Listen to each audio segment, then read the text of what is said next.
Tamara Williams has parted ways with Arnett Gardens FC's women's team after 6 years as head coach. Williams announced her resignation on Hits 92 FM's Sports Grill on Wednesday afternoon. You sent a resignation letter in when? Today to the club management? Yes. And they just accepted the resignation? They didn't, try to persuade you to take it back or anything?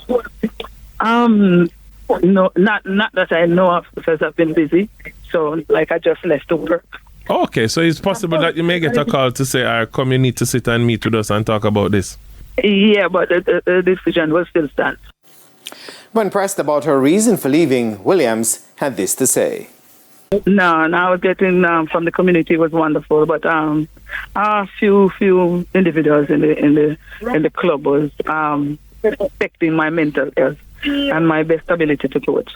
So I've been in dialogue for some time and always seem to be just talking, no explanation, no resolution, just talking. No, just talking, not going anywhere. Williams was speaking with host Garfield Jones there on Sports Grill.